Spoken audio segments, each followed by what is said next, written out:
Yo, what's good, everybody? It's your boy JT here. I got Dub with me. Together, we make up in the arena. So, the fight of the century, maybe not the century, the fight of the decade. Terence Crawford, Errol Spence.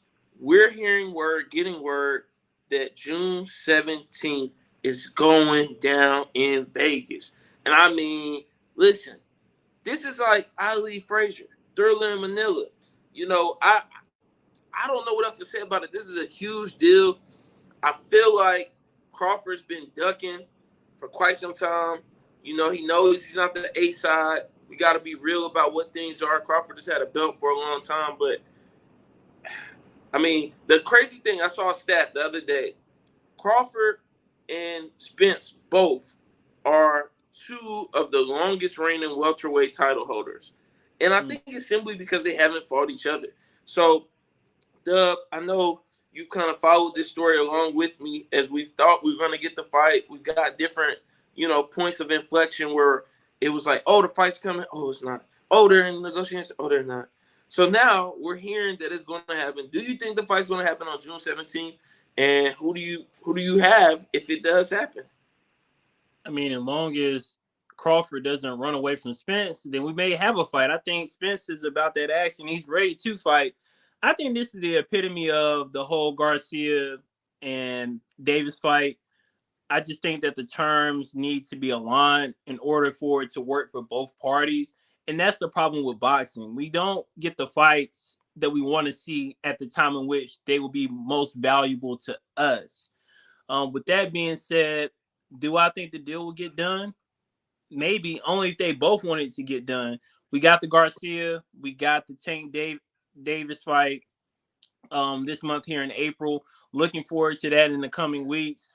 But, you know, again, like I said before, too much red tape in boxing, too many factors or variables that prevent us from seeing the fights that we want to see. But if this fight were to happen, then yes, it would definitely be the fight of the decade, in my opinion, because these guys are the pound for pound best fighters in the game right now. So that's just my take on it. Yeah, for sure. And I would have to agree with you. I think it'll be interesting to see if the fight deal does get inked. I think at this point, with this type of fight, they're almost going to need to put the contract out to show that it's been signed on both sides for people to believe that it's actually happening. I know for me, I kind of want to see the contract to believe it's going to happen. But if it does, man, as a boxing fan, this is one of those fights where you kind of want to press the fast forward button to get to it, just to see that action. I've been waiting for this type of action. We got Garcia Davis coming up in 2 weeks, as you mentioned.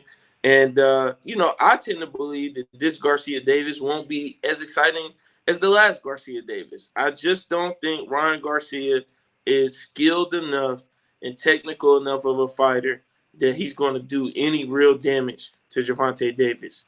I think this fight is going to be lopsided. I think a lot of the guys in the division, the Haneys, the Stevensons, they know that too. They know Ryan Garcia is a great guy. He's great for the sport because of what he's able to do on social media. But when it comes down to those hands and that action, I don't think he's a threat for real. And when it comes to Errol Spence and Crawford's a true champion. He's been a champion for a long time. He's the real deal. We've seen that, but I think Errol Spence is just on another level. When it comes to skill set, when it comes to power, I don't think Crawford possesses the power to take Errol Spence out. And I think this is going to be a great fight, one in which we're going to see two of the best, as you said, pound for pound, go at it. And it probably does go the distance. I don't think Crawford, is going to get knocked out. But I don't think he's going to win a lot of rounds either. I see Errol winning, 7, 8 rounds. Crawford winning maybe 4, and going to the cards, if not being stopped in the later rounds and it being a stoppage TKO. So that's my thoughts on it. As always, man, we here for y'all. So drop your thoughts in the comments. Let us know what you think. Let us know if you got Crawford winning and somehow you see that. And, as always, give us that CLS treatment. Comment, like, subscribe. We'll be back with more from me in the arena.